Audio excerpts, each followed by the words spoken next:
That's you.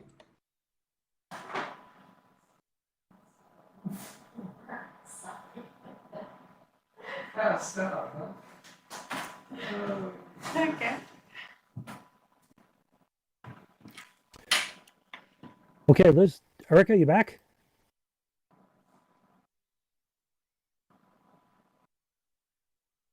All right, I finally got myself off the floor.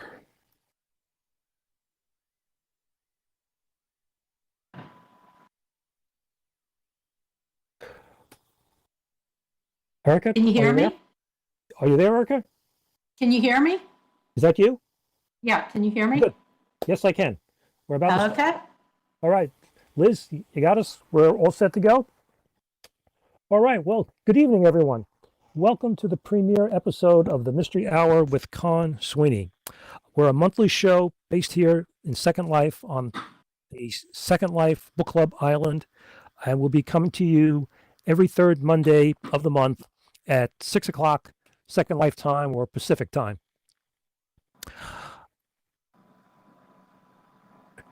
We'll be meeting with authors and other members of the publishing industry in the mystery thriller genre to talk about the books and the issues that are facing authors from a social and technological point these days.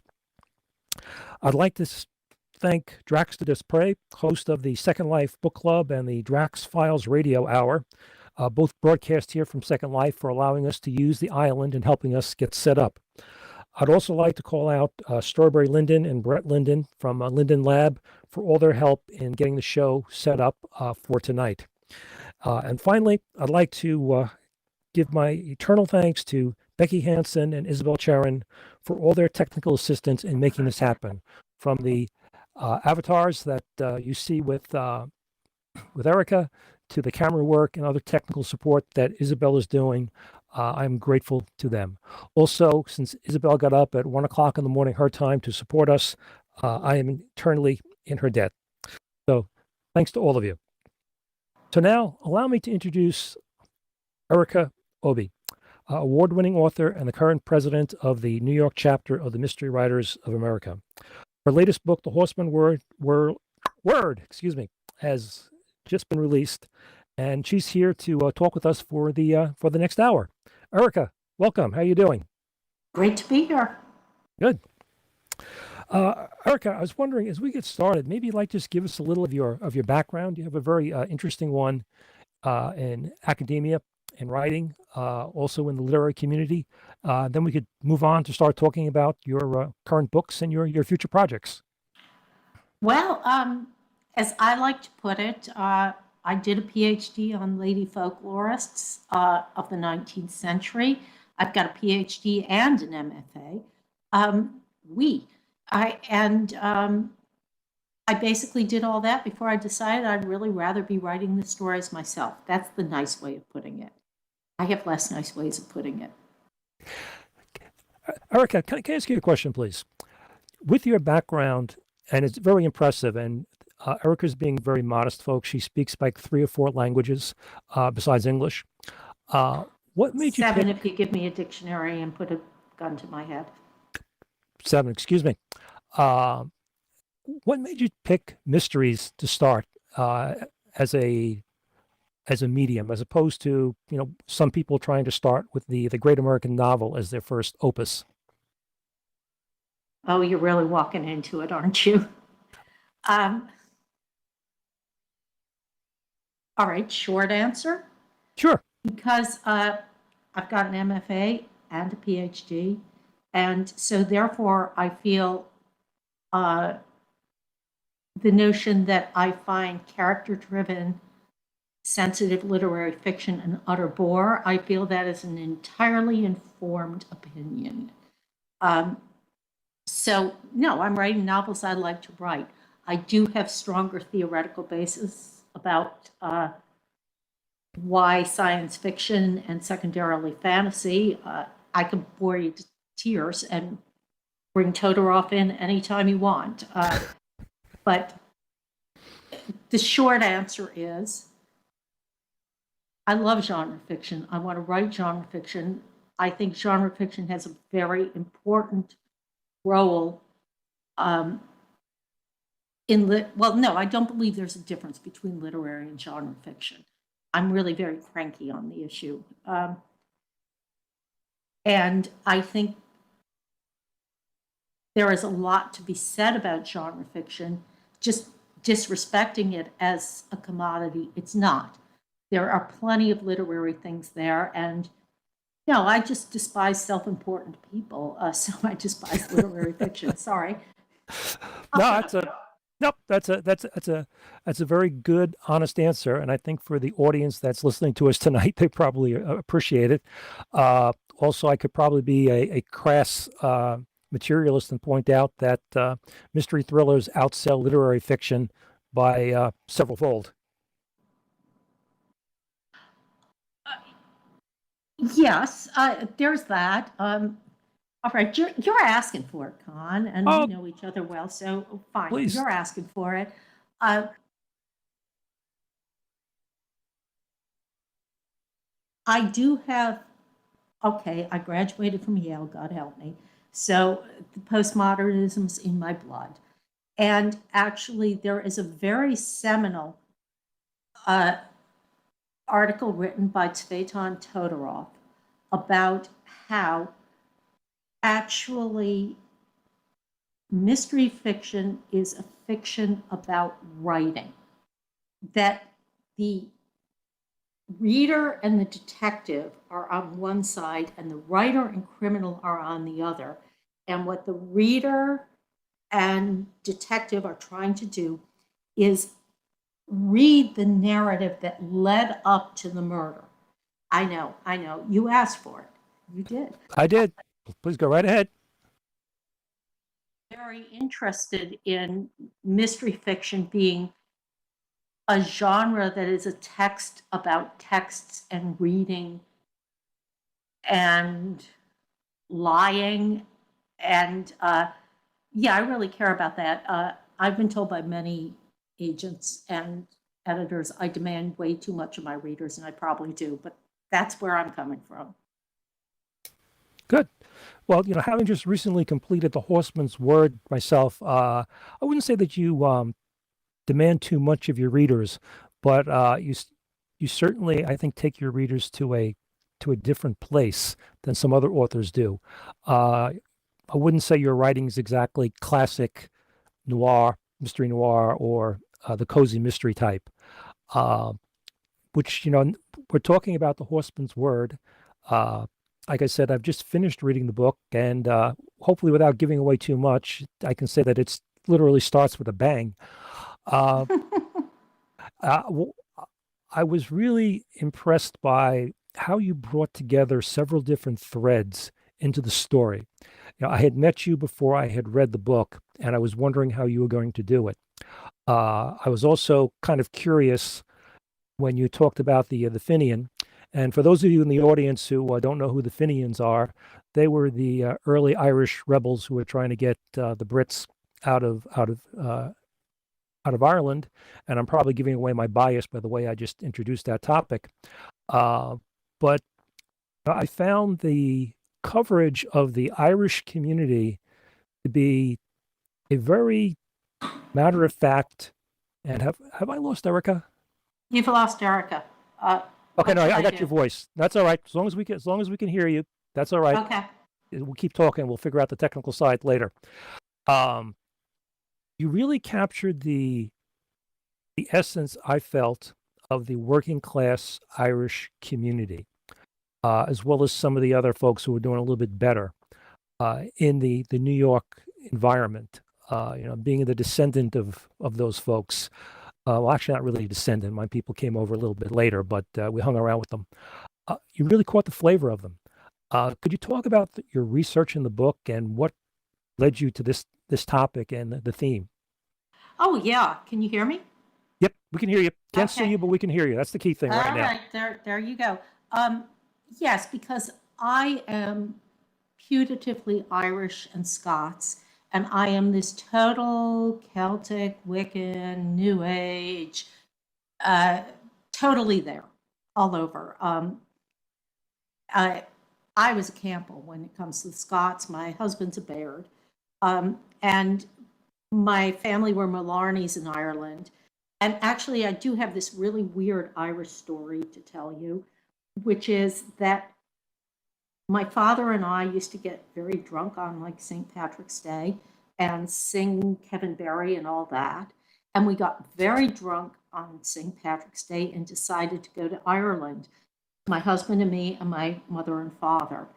And the tale Hopefully you of sobered up that, before you got on the plane. well, exactly. The tale of that, I mean, in many ways, it was the weirdest trip because my mother was like a compulsive hoarder. And so she kept buying souvenirs for the children. And we were in this compact car that kept getting smaller and smaller. And when we finally got on the plane home, she revealed all these things she had bought for the kids that were crowding. Anyway, so we had this whole weird trip through Ireland. And my father dropped dead within the year. Oh, sorry. And well, 15 years ago, I'm fine. It was actually sort of the wonder of Ireland and why I have this whole Celtic thing going. Um, because I could look back and go, well, you know, we had Ireland, we did this. So, yes, I do have a very magical thing going on with all that Celtic thing.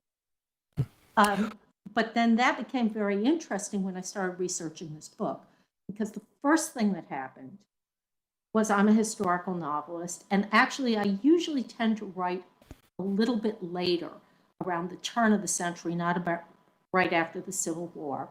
And when I started looking at Irish in New York, I sort of saw the draft riots, not Irish America's greatest moment, and said, oh God, I don't want to write about that. And then I was like, what you need to write about as a historical novelist. So I started looking into this, and then I wanted to put this up in Saratoga Springs. And as a diehard New Yorker, you talk about the Irish in New York, you're all gangs in New York, 5 Points, whatever. I think the thing I found most fascinating going up to Saratoga Springs is actually, Saratoga Springs, this incredible romantic Irishman, John Morrissey, who ran with the Dead Rabbits and everything else like this and fought his way up to a planet and made Saratoga Springs what it was. So that's the incredible romantic Irish thing. But when you're dealing with the Irish that moved to Saratoga Springs, what they did, the first building they built in their community was a church. And they built it at gunpoint. These guys would come home from the railroad, better job than the tanneries, and they built this church at gunpoint. And actually, the Irish community in Saratoga Springs was a fairly conservative, steadfast, middle class. This is the dream why we got away from the potato famine thing. And so, yes, that was absolutely fascinating to find this out. Because, we're all Daniel Day-Lewis, right? Mhm. So, yes, it was fascinating research. And then again, I'm half in love with John Morrissey. How can you not? This guy, he's a boxer, bare knuckle boxer. His biggest prize fight, he got known as Old Smoky because he had this huge prize fight. He got pushed back against a stove. Back of his back is searing off, and he just pushes himself back off and then beats the other guy to the ground. So he's known as Old Smoky, as his back is on fire. And then he goes up to Saratoga Springs, takes on not Carnegie, I should look this up, Jerome, Vanderbilt, these big robber barons. And he's the one that makes Saratoga Springs what it is. And he takes them on and he makes them, dance to his tune, and he creates it. So this is incredibly romantic. And then he goes on from, oh yes, and he was in love with this Miss Porter's girl, and he was in prison, and he resolved to learn to read and write to be worthy of her. And he did. And he married her, apparently terribly devoted to her. And then he works himself up, and I guess he was just a representative, not a a senator, but he was a congressman. And I, like I said, I'm half in love with him. How could I not be half? Um, so there, that's it. Have you told your husband George about the prize fighting thing, or you keep that to yourself? That's, yeah. George is the guy I should be married to, not the guy I'm in love with, right? Yeah. That's okay. That's okay. Well, good. No, thank you very much. Because for folks in the audience who may not have read the book yet, The Horseman's Word is a very interesting tale that begins in New York City, works its way up to Saratoga Springs, brings together different characters and communities. And since Erica has dove so deeply into one that I'm particularly familiar with, she's really captured the feel of that community. And if you get a chance, it's really well worth reading her book. Erica, can we move on to your next project, what you're planning to write? Well, I've got another historical coming out called Dazzle Paint. That should be coming out, knock wood, in spring 2021. That one is set back here in Woodstock, where I live, in an arts colony. And again, it is sort of this blend of historical research and a little bit of magic, You Can't hurt. Celtic witch out of everything.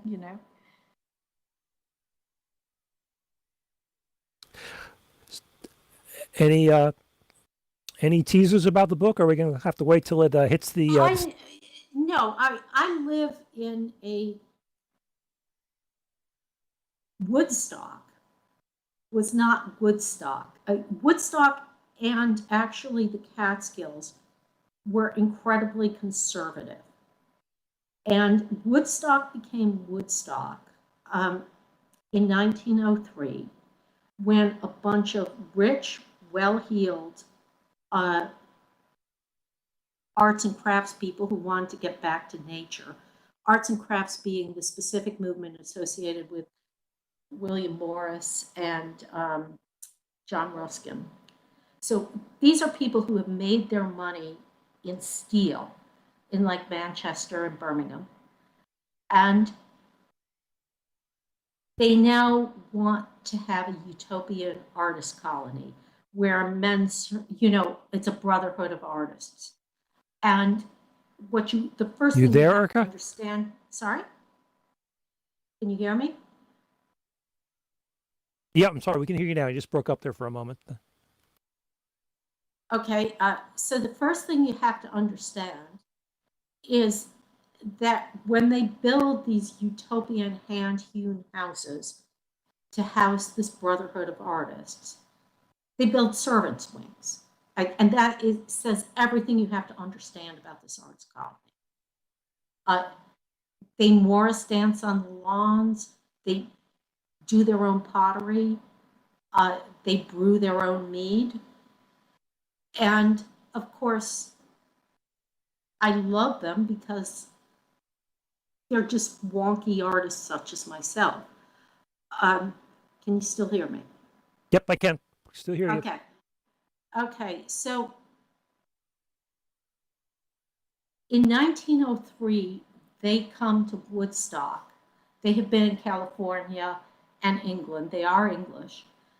And they come here because the light resembles Provence. And they start to build this artist colony here.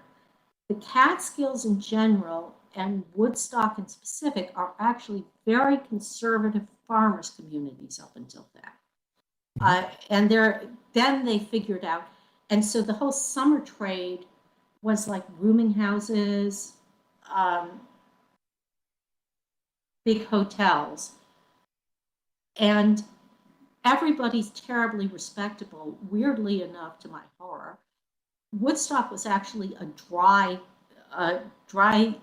village, except for one nasty, weird place. It was dry up here, and you start reading these things for the mountain houses, and they're like, no undesirable people. which is a code for, no, it's not a code. As a matter of fact, some of these mountain houses actually say no Hebrews. You know, so you've got these two things going together. The farmers are figuring out, oh, I can make money off the artists, and the artists are here. And so you've got this incredible liberalism, and that's countered against a, again, you look at these things, no undesirable acquaintances, this and that, and many of them will say no Hebrews. And one of the archivists I worked with to uncover, you know, some of these promotional materials for these houses, she was Jewish, and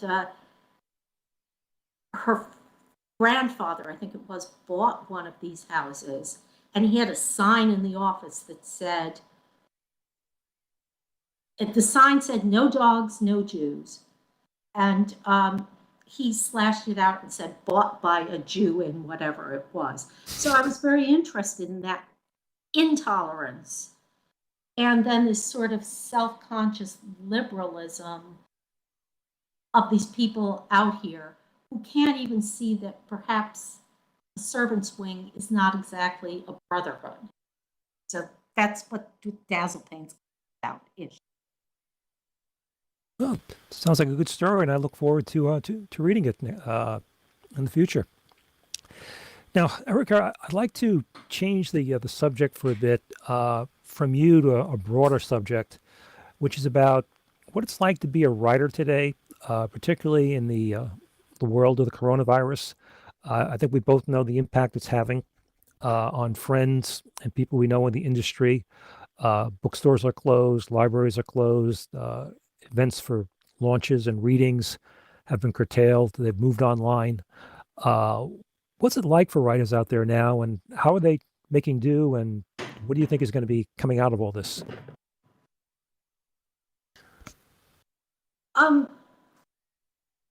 I don't know, and I will say right up front, perhaps going back to these nice people with their servants' quarters, I have been very privileged in this whole thing. It's worked out fine for my husband and me because my husband has been able to work from home, and we have been able to move up to Woodstock permanently, which has always been a dream, and now it's just sort of a reality. So I feel very bad saying this. There are a lot of people suffering and everything else, and I don't want to say, wow, it worked out okay for me. I understand how privileged I am that it has worked out. And I'm very grateful for the opportunity to be able to relocate to the home I've always, you know, we've always talked about this on retirement. And now it's like, no, his company is putting everybody from working from home. We can just be up here. I've been down to the city once since March, a day trip to get some summer clothing more than anything else. So personally, it's working out great. Yes, and I think you know as well as I know, the New York chapter has been trying to do some virtual launches for our writers. I feel very sorry for any writers that are trying to launch here. I've got a new series I'm trying to pitch, and I would say it's one thing. I don't think it's as bad as trying to launch a book in the pandemic, but pitching a book in the pandemic is hell. You get to this point where it's like you welcome rejections because you're at least like, oh, well, at least somebody's alive out there. So yeah, it's a very tough place to be, I think, for all of us. Do you have any advice or recommendations for writers, particularly writers who are starting out, how to get through these times?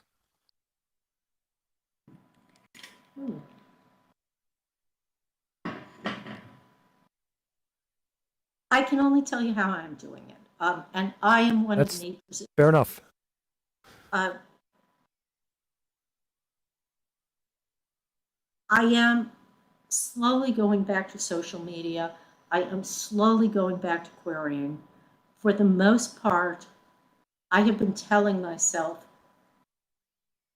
this is your privilege, that actually you're just getting the opportunity to work on 3 different stupid, unrealistic projects. Uh, and so I guess actually the way I look at it is I used to say faith and focus, but Henry Winkler once said gratitude and tenacity. And so now my new watchwords are gratitude and tenacity. And it's like you're very grateful to have the time, you're very grateful to have the privilege. Um, you have to sort of believe somewhere on the other end something's going to be there, and all you can do right now is be ready for it. And so I've written some short stories, I've written a novella, I'm working on 3 different novels, and I sort of feel like the only thing I can do is just say, I believe the time is going to come on the other end. And when it is, I'm going to be ready. So I guess that's how I look at it. And again, I'll quote Henry Winkler, gratitude and tenacity. Be ready for it, believe it's going to happen. That's all. And be very grateful for where you are and that you're able to do that. One of the things that was happening before the coronavirus came along was the move to technology, if I can put it that way. Bookstores were getting clobbered. Amazon, other online venues seemed to be ruling. Social media was becoming more prevalent. Publishers were looking for people's online communities before they would even think about publishing their books.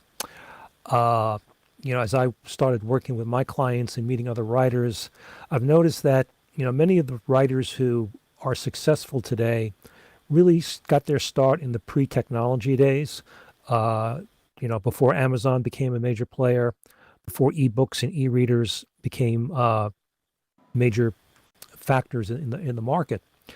How do you feel about technology and how it's impacting writers? Over at the Mystery Writers of America, we hear people talking about self-publishing. A while ago, self-publishing was considered to be more of a vanity idea. Nobody really respected it.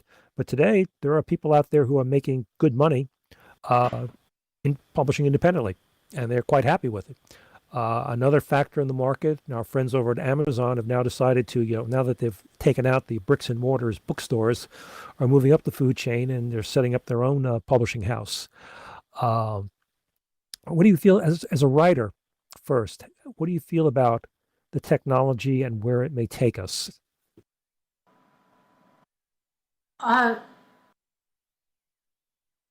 Okay, there's a gajillion armed question, and we can come back to it. First of all, I love technology. I mean, I'm married to a computer geek, so I love technology. And actually, the new series I'm working on is about a female programmer and an AI bot that writes murder mysteries. So I'm into it. When it comes to self-publishing, right now I indie publish as opposed to self-publish with small presses. I think there's no stigma with self-publishing. The only reason I stick with small presses is there is enough work to do with small presses in terms of publicizing and everything else like that, to actually start dealing with the book formatting, the book design, the distributors. It's like indie publishing does take a lot of that off your. So my problem isn't a. my fervent hope is, if I sound a little proly and whatever against the Big Five has gotten so top heavy, especially during this pandemic. They have been top heavy all the way through this. Given this pandemic,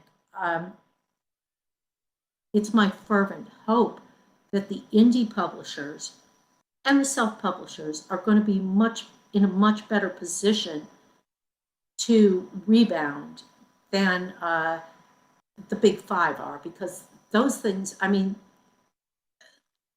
they're like AOL Time Warner at this point. They are so top heavy. I don't think they can survive well in their format. And I'm not a big fan of them anyway. They haven't done a lot for me, so screw them.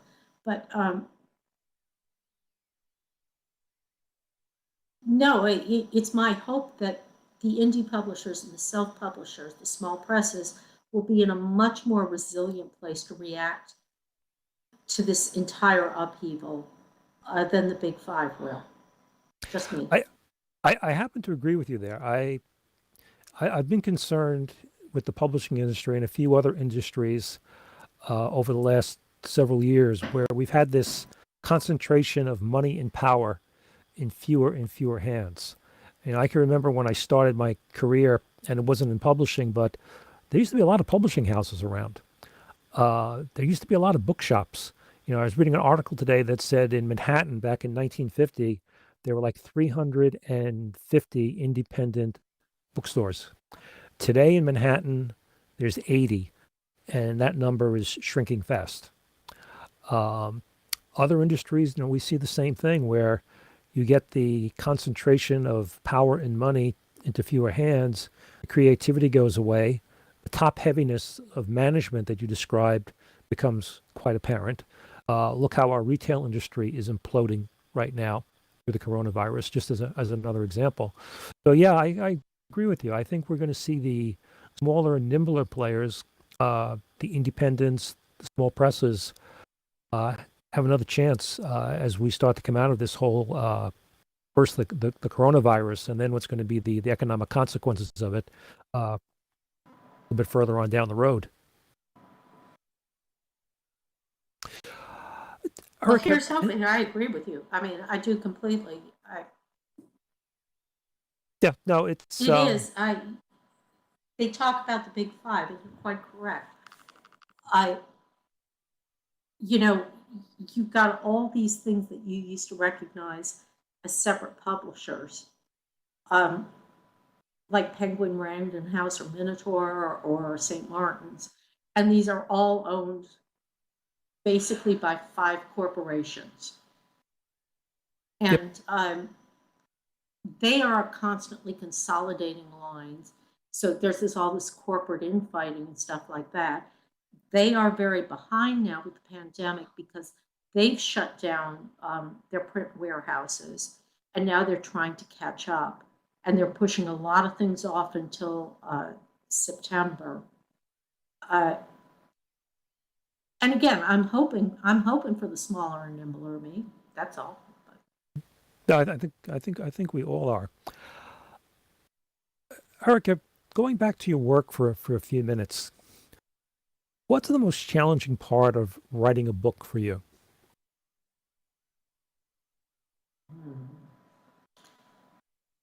Now that's an interesting question. We got time.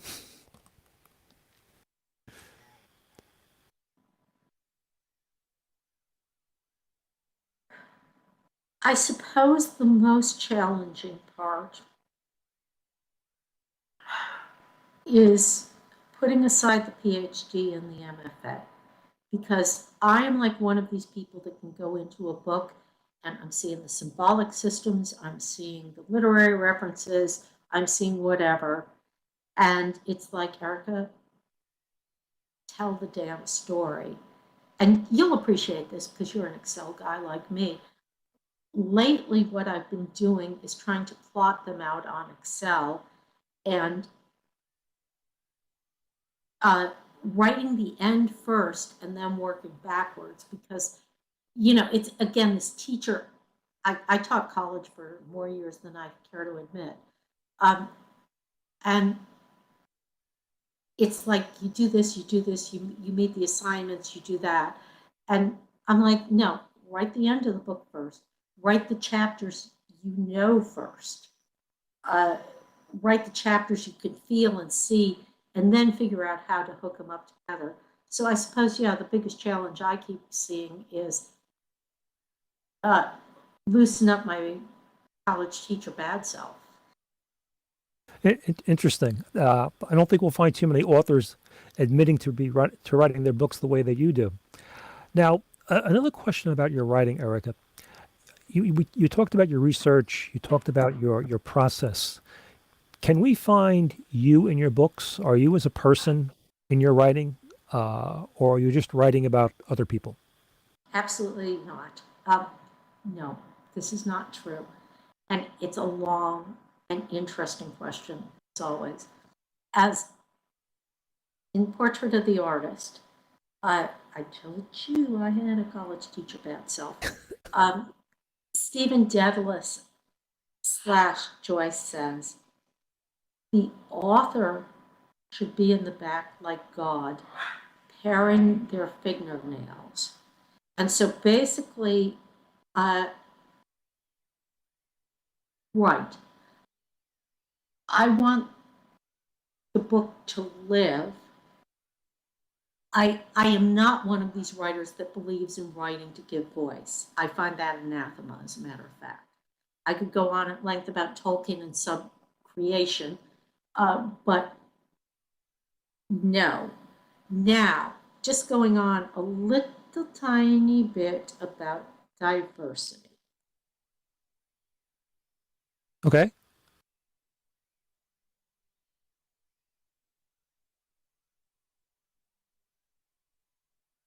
Have we lost you there, Erica?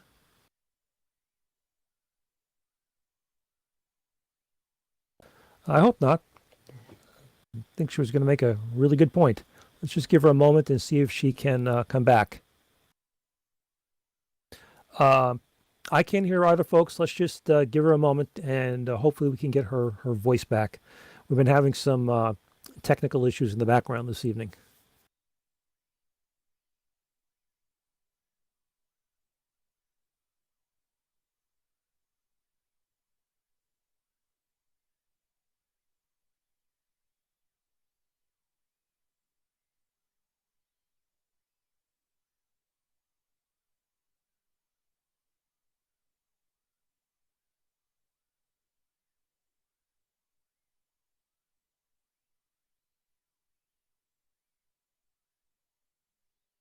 Okay.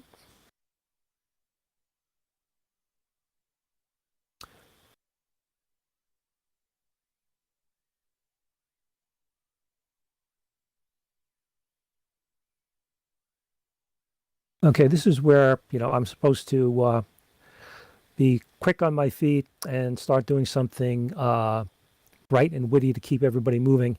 So I'll think of something real quick while folks try to see what happened to Erica in the background.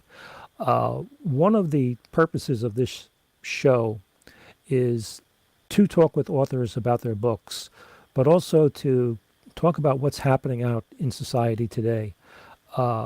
Whether what's happening on the streets, whether it's the technology, whether it's the economy. All these things are connected, and we're all part of the same ecosystem. Our books don't exist by themselves. They're part of who we are. They're part of the world. And what I'm looking to do in our shows as we go forward is to bring in people like Erica and other authors to talk about how their books reflect what's going on. For the most part, people who write mysteries, who write thrillers, are talking about people who are engaged in violent crime.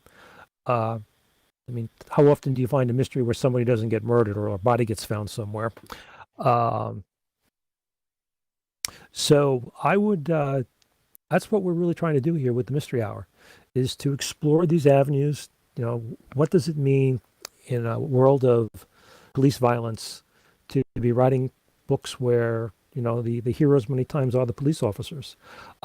Should we be reflecting a more realistic view of what's happening in the streets in our books? And as Jules points out, that it's always the jogger that finds a body. Yeah, that seems to be the way. Don't ask me why. But it makes me wonder what they did before people were jogging. So yeah, this is going to be, hopefully a good forum. I've had a small crowd here tonight, and I appreciate your coming. And hopefully we can get Erica back here in a moment.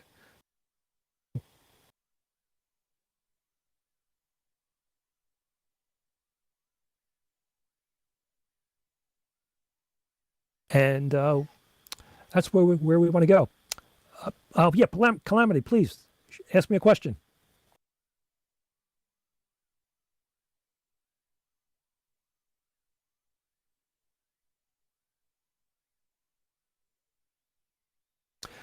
Okay, what do I look for in a good mystery read?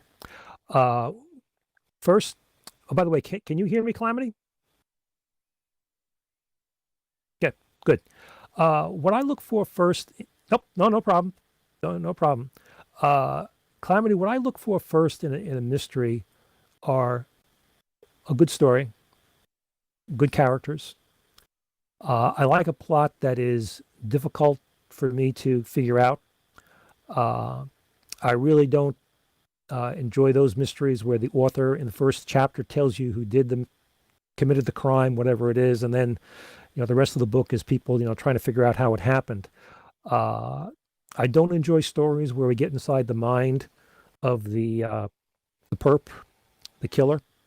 I like stories where I'm looking at it from the point of view either of the investigator, the person who is trying to, the system is out to get him or her, and he or she is trying to stay ahead of the system to prove their innocence and move on.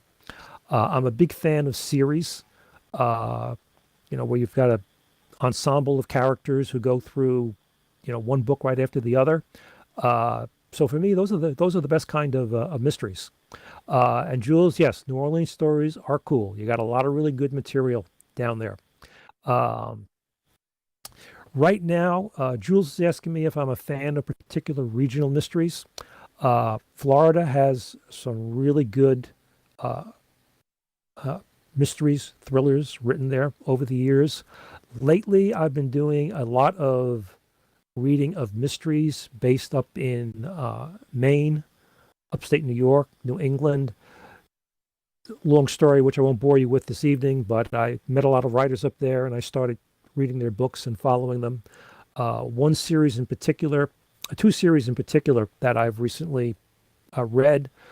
James Hayman, McCabe and Savage, story of two police investigators in Portland, Maine. Jim does an excellent job of capturing the feel of the city of Portland. As a matter of fact, when I first visited Portland, I was able to use his books as a tour guide to get around town. The other is Julia Spencer Fleming. She's written a series about a Episcopalian minister who's a U.S. Army combat helicopter pilot who decided to take up the cloth, and a small town sheriff in upstate New York who come together, get married, and besides having a baby, they solve murders in their spare time. It's a very good series, and I would recommend it. Future guests coming onto the show. Thank you, Isabel, for pointing that out. Getting a little ahead of myself over here, but next week we're going to have, next month, forgive me, we're going to have Kelly Garrett, who's a cozy mystery writer, whose books are based out in Hollywood. Somebody was asking before about regional. Hollywood, California, Los Angeles is another one of those famous regions for mysteries. So we'll be talking about cozy mysteries with her. We'll be talking about her writing. She received an award for her first book when it came out. So looking forward to having her here on August 17th. And Erica, have you rejoined us?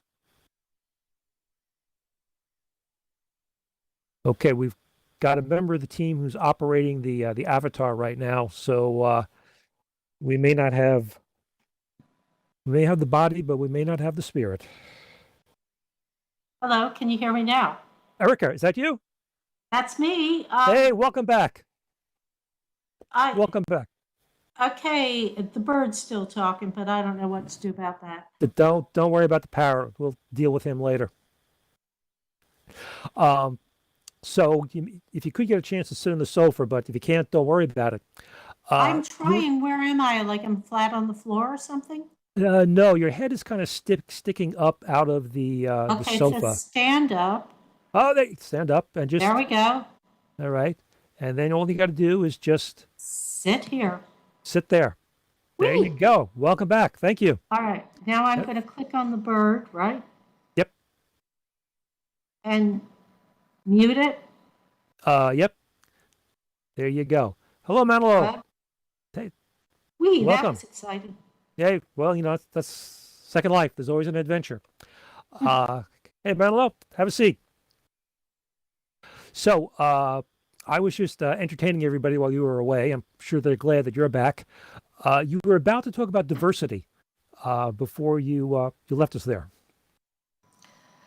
Oh, well, what I was saying somewhere in this is what I find weird is this emphasis on own voices, because I find it very difficult as a female writer to write a female who's very different from me. In other words, little blonde librarian professorial. I would find it very difficult to write Wonder Woman. On the other hand, like right now, I'm working on a sort of revision of the Once and Future King with a dysfunctional 16-year-old boy who's with a remote father, who's basically Merlin. I find writing diverse male characters much more easy than writing diverse female characters. And I can write diverse female characters as secondary, like there's a kick-ass succubus in this book. But for me to get in a kick-ass succubus's head, I can't do it. It's much easier, actually, for me to try to put myself in a man's head, weirdly. And I might be right or wrong. But it is really interesting. I'm not one of these people that believes in writing to express my experience. As a matter of fact, I don't know if I fell out before this. Perhaps it was me mentioning James Joyce that got me kicked off. That's probably it. But, James Joyce says in Portrait of the Artist that the writer should be back there paring his fingernails like God.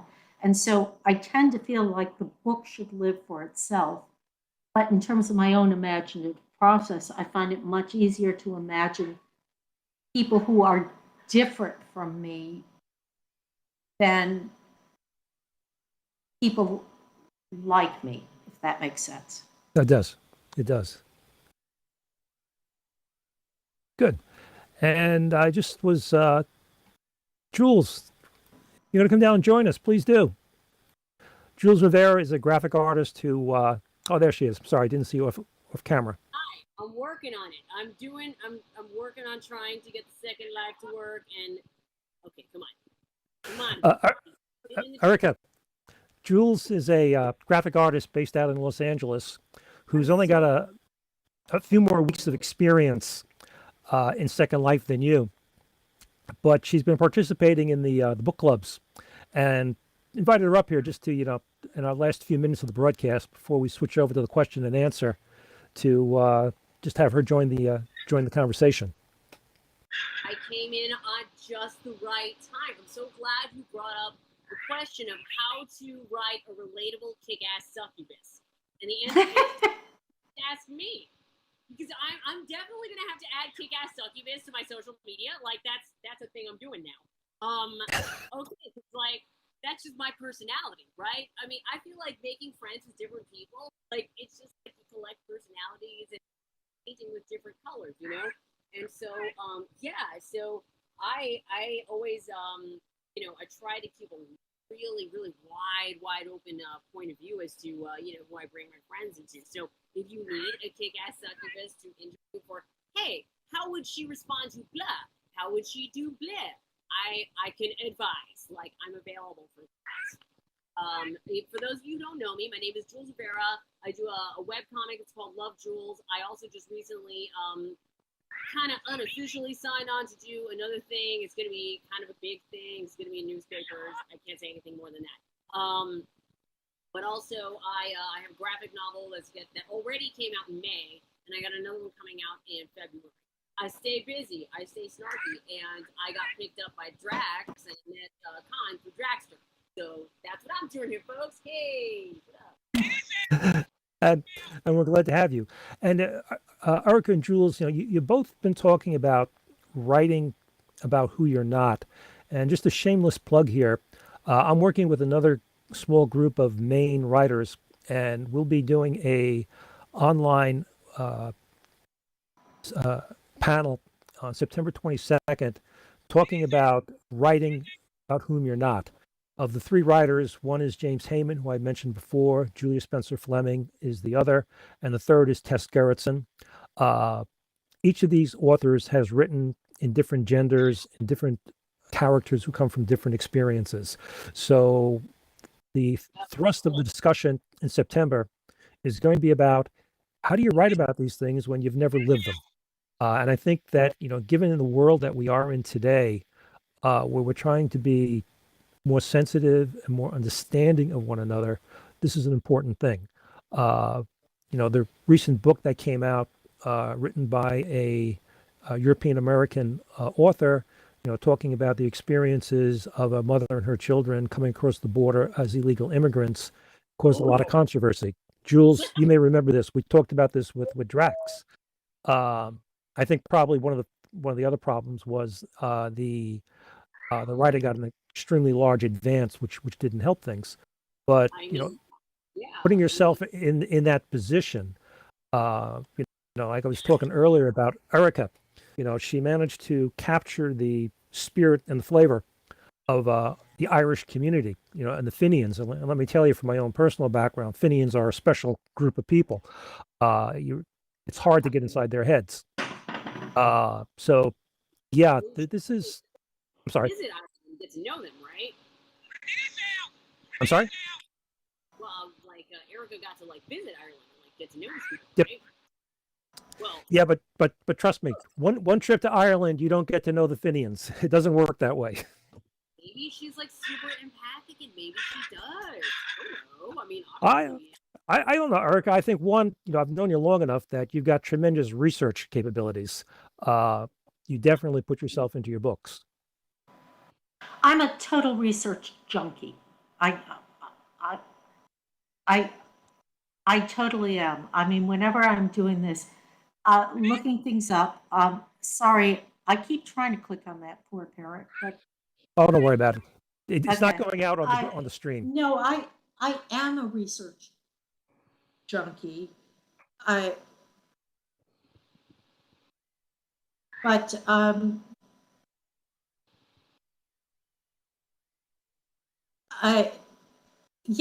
was just thinking about stuff. I keep trying to blog on research and rabbit holes. I love this notion that you just start looking at something and you keep looking and you keep looking and you keep finding things that weren't even there. And I'm trying to remember what I was just researching today.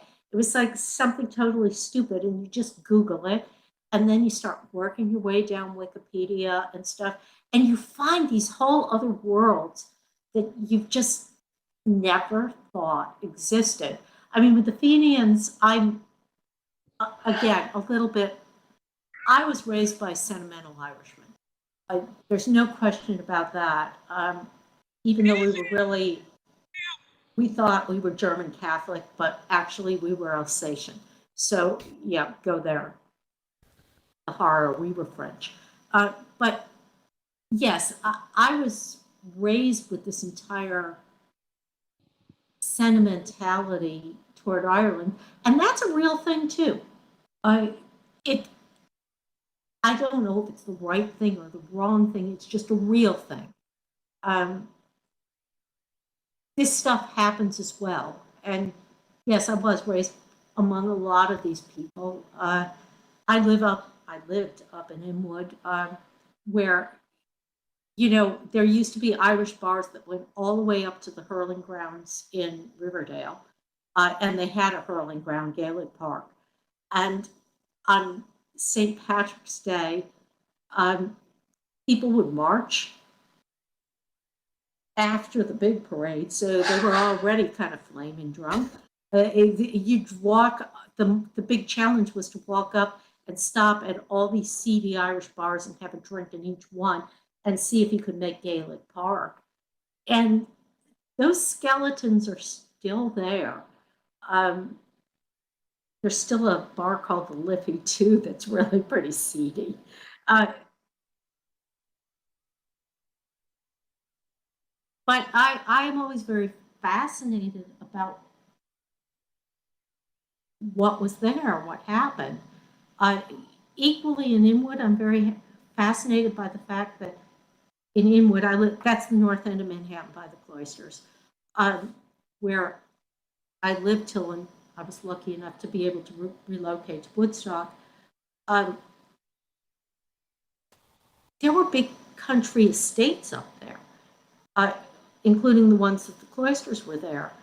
And I suppose this is what I absolutely adore about the Catskills and houses and landscape, is you can still see these remains, you can trace them, and if you're sort of stupid mystical, you can feel them talking to you, including the Irish, including a whole bunch of people who were up here. And again, I'm very obsessed with houses, like you go over to places like East Jewett, and this is where all the loggers were. And you can sort of see like the rooming house, the company store, and sure, there are art centers and stuff like that. But houses have all this history in their boards, if you will, and I very much enjoy it. Walking around and touching it, and landscape has that same history there. Okay. All right. Thank you very much for that. I'm just going to interrupt here for a moment, everyone. We're coming to the end of the live broadcast.